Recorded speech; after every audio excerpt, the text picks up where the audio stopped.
ఎందుకు అమ్మగారు అలా అంటారు? నాకు బాలేదు అనండి, కానీ ఈ చీర బాగోలేదు అని చెప్పకండి. బావుందా బాలేదా, ఇది నువ్వు కట్టుకుంటే అందంగా ఉన్నావా లేదా అని ఎవరూ చెప్పడం లేదు. ఎప్పుడో చచ్చిపోయిన ధరణి చీరని నువ్వెందుకు చుట్టుకొచ్చావా అన్నది నా ప్రశ్న. అది తారక్కి నచ్చదు.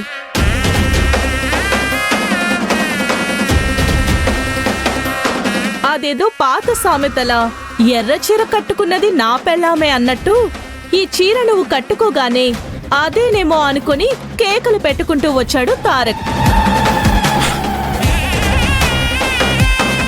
మత్తుగా తాగి పడుకున్న తారక్ సార్ లేచి రావాలని ఇలా చేశాను. అమ్మవారి ముందు నేను సంతకం పెడుతున్నప్పుడు దూరం నుంచైనా తన ఆశీర్వాదం ఉండాలని ఇలా చేశాను.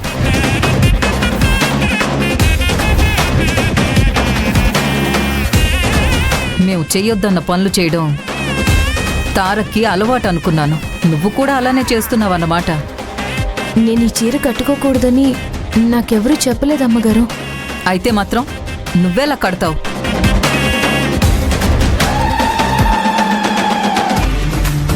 పూజ చేస్తున్న అమ్మాయిని ఏం అనకూడదు. పైగా కాంట్రాక్ట్ పేపర్స్ మీద సంతకం కూడా చేయాలి. 100 కోట్ల డీల్ కదా.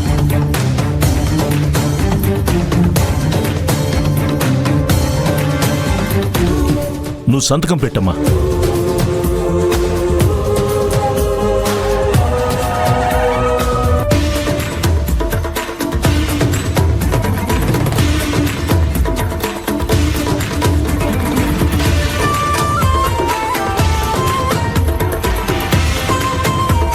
తారక్ సార్ కూడా వచ్చారు.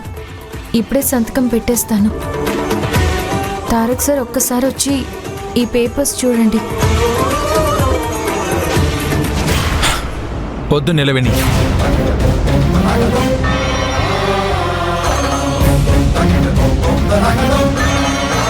నేను నిన్ను ఈ చీరలోనే చూడలేకపోతున్నాను.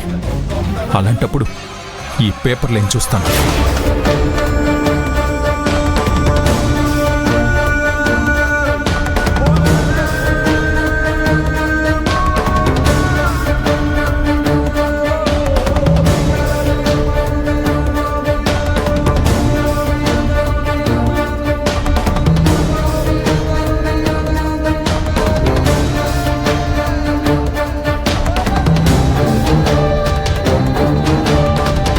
పర్వాలేదులేమ్మా.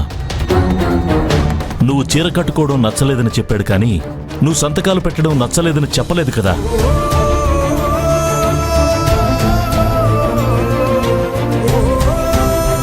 ఉన్నది ఉన్నట్టుగా చెప్పడం వాడికి అలవాటు. అమ్మవారి సమక్షంలో మా అందరి సాక్ష్యంగా నువ్వు సంతకాలు పెట్టేసి అంతా మంచి జరుగుతుంది. అలాగే అయ్యగారు.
ఎవరికి నచ్చినా నచ్చకపోయినా నీలవేణి సంతకాలు పెడుతుంది. గ్రేట్. ఈ స్పిరిట్ నాకు బాగా నచ్చింది. మీరైనా చూడండి అమ్మగారు. నాకు నచ్చని పని నువ్వు చేస్తుంటే నేనెందుకు చూస్తాను? వెట్టకారంగా ఉందా నీకు? అయ్యో అలా కాదమ్మగారు. నీలవేణి, నువ్వు ఎవరికీ సంజాయిషి చెప్పాల్సిన అవసరం లేదమ్మా. అంతా మంచి జరుగుతుంది.